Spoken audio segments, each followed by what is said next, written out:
मित्रों, आज मैं आपको एक कहानी सुनाने जा रहा हूँ। कहानी का शीर्षक है राम नाम का महत्व। एक बार क्या हुआ कि एक गुरुजी थे, उनके पास एक सज्जन पधारे और उन्होंने कहा कि हे गुरुजी, हमें कोई मंत्र दे दीजिए जिससे मैं उसका जाप करूं और मेरे जीवन का कल्याण हो जाए। तो गुरुजी ने कहा कि पास आओ। जब वह पास आया तो गुरुजी ने कान में लग करके उसके कान में जाकर धीरे से कह दिया राम, और कहा इसी महामंत्र का जाप किया करो, तुम्हें सब कुछ प्राप्त हो जाएगा। लेकिन हाँ, इसको बताना किसी को नहीं है। बताने से पुण्य बढ़ जाता है, उसका सही लाभ नहीं मिल पाता है। क्या लोग जान जाएंगे कि वो भजन करता है तो उसकी बड़ाई करेंगे, और बड़ाई में उसको अहंकार आ जाएगा, और अहंकार तो व्यक्ति को यही नष्ट कर देता है। इसलिए गुरुजी ने कहा कि बेटा छुपा के बोलना, किसी को बताना नहीं, बताओगे तो फायदा नहीं मिलेगा। बोला ठीक है गुरुदेव, नहीं बताऊंगा। और वह राम राम मन ही मन जपने लगा। माघ का महीना आया। माघ में वह इलाहाबाद प्रयागराज में मेला लगता है, तो भी गया गंगा स्नान करने। तो वहाँ क्या देखा कि लोग ठंड दूर भगाने के लिए राम राम कह रहे थे। कुछ लोग राम नाम से भीख भी मांग रहे थे, कुछ लोग राम नाम से प्रवचन भी कर रहे थे। तो उसने सोचा इस नाम को तो सब जानते हैं, अब गुरु ने कहा है तो गुप्त नाम है, इसे कोई नहीं जानता, किसी को नहीं बताना है। लगता है गुरु ने हमको बेवकूफ़ बना दिया। मैं ही एक मिला था उनको बेवकूफ़ बनाने के लिए। तो मित्रों, हुआ क्या कि वो फिर गया गुरु के पास और बोला हे गुरुदेव, मैं ही आपको बेवकूफ़ बनाने के लिए मिला था। भैया आपको मंत्र नहीं देना था, ना देते, लेकिन हमको आपने बेवकूफ़ क्यों बनाया? बोले क्यों? बोले आपने जो मंत्र बताया था वो सब जानते हैं। तो गुरु ने सोचा यार इस मूर्ख को क्या समझाएं, कैसे बताएं। तो गुरु जी ने अपने झोले से एक पत्थर निकाल, बोला इसे लो।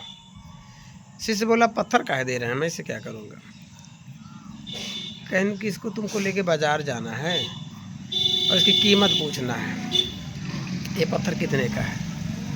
शिष्य बोला हमको मरवाएंगे आप, ये पत्थर की कीमत क्या, कोई बताए, छोटा सा पत्थर है। बोले मेरी बात मानो, जाके पूछ के आओ, जब तक इसकी अच्छी कीमत ना मिले तब तक तुमको इसकी कीमत पूछते चले जाना है। हाँ, बेचना नहीं है, वो वापस लेके आना। बोला ठीक गुरुदेव। वो गया, उसको शर्म आ रही थी पत्थर बेचने में। तो सड़क के किनारे एक सब्जी वाली बैठी हुई थी, उसके पास गया और बोला हे सब्जी वाली माई, मेरे पास ये पत्थर है, इसी का तुम खरीदोगी? सब्जी भाई ने उसको हाथ में लेके देखा। आज सोचा है बच्चों के लिए चिरंगा काम करेगा, बढ़िया बंटी खेलते हैं बच्चे, चिरंगा के लिए बढ़िया हो जाएगा। तो उसने कहा कि मैं एक मुट्ठी भाजी इसके बदले दे दूंगी बेटा। शिष्य ने कहा नहीं दाई, बेचना नहीं है माता जी। फिर आगे बढ़ गया, एक किराने की दुकान पर गया। वहाँ भी पूछा किराने वाले सेठ से कि भैया कितने में लोगे ये पत्थर?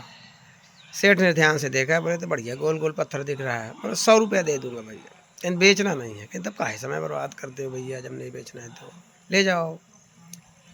एक बड़ी दुकान पे गया, उसे भी दिखाया। उस किराने वाले ने बड़े ध्यान से देखा और सोचा तो बड़ा चमत्कारी पत्थर दिख रहा है। बोला मैं इसका 1000 दे दूंगा भैया। कितना दूंगा? 1000। चेला ने कहा कि बेचना नहीं। कल बेचना नहीं तो काहे लाए भैया, ले जाओ। कल हो गया, उचित रेट अभी नहीं मिल रहा है, कल जाओ, मैं तो इतना ही दे सकता हूँ। कल ठीक। फिर एक सोनी जी की दुकान पे गया। सोनी जी ने उसे ध्यान से देखा और कहा कि हे ब्राह्मण, मैं इस पत्थर की कीमत आपको 1 लाख रुपए तक दे सकता हूँ। उसको लगा यार इतनी कीमत। बोला बेचना नहीं है, कल ले जाओ। वो जौहरी के पास लेके गया। जौहरी ने अंदर ले जाकर उसको परीक्षण किया, पारखी में परखा और कहा कि हे ब्राह्मण, इस ब्रह्मांड में जितना भी धन है मैं तुम्हें सब दे दूंगा, तब भी इसकी कीमत पूरी नहीं होगी। बोले क्यों? बोले इसलिए कि ये तो भाई पारस मणि है भाई, ये धन को बनाता है, ये धन इसकी कीमत नहीं दे सकता। शिष्य को बड़ा आश्चर्य हुआ और लौट के गए अपने गुरु जी के पास और बताया। किसने कितनी कीमत बताई इस पत्थर की, अंत में अनगिनत अनंत। तो गुरु ने कहा वही राम जी हैं बेटा, जो जितनी कीमत समझ ले राम जी का। कोई ठंड भगाने के लिए राम राम बोलता है, कोई भीख मांगने के लिए राम राम बोलता है, कोई परिवार को सुखी करने के लिए राम राम बोलता है, कोई रोग भगाने के लिए राम राम बोलता है।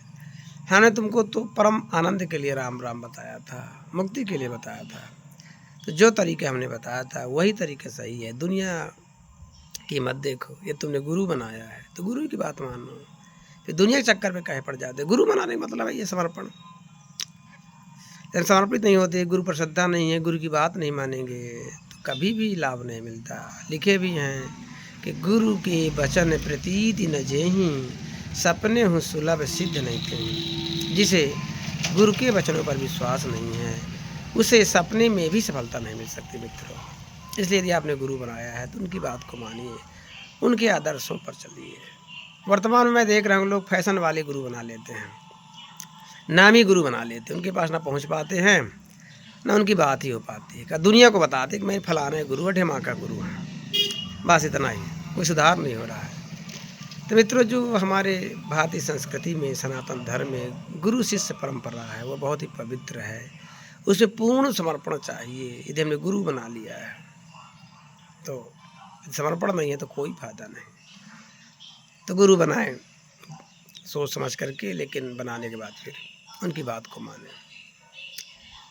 कबीरदास जी ने कहा है कि यह तन विष की बेलरी, गुरु अमृत की खान, और शीश दिए जो गुरु मिले तो भी सस्ता जान।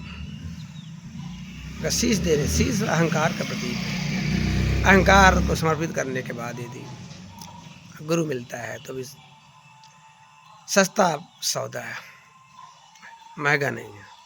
इसलिए मित्रों, इस कहानी का तात्पर्य यही है कि गुरु पर श्रद्धा रखें, गुरु की बात माने और विश्वास रखें तो सफलता जरूर मिलेगी। तो मित्रों, इस कहानी के बारे में आप ज़रूर कमेंट करें, हमें बताएं कैसी लगी और किस प्रकार की कहानी आप सुनना चाहते हैं। मेरे पास जीवन के प्रत्येक क्षेत्र की कहानियाँ हैं। जो कहानी आपको अच्छी लगे वो आप हमको बता सकते हैं। तो हमारे चैनल को आप लाइक करें, सब्सक्राइब करें, अधिक से अधिक लोगों को जोड़ें, लोग इसका लाभ ले सकें। क्योंकि वर्तमान में लोग इतना व्यस्त हैं कि माया के चक्कर में उनको समय नहीं मिल पाता है। तो मैं भी कहानी बता करके उन्हें इस ओर आकर्षित करने का, प्रभावित करने का प्रयास करता हूँ। फिर बहुत सारी बातें होगी इस अध्यात्म चर्चा में। ये तो ज्ञान की गंगा है जो अनंत है, अनादि है। यदि आपका सहयोग मिलता रहा तो ये आपके चरणों का दास आपको कुछ न कुछ सुनाता ही रहेगा। जय श्री राम।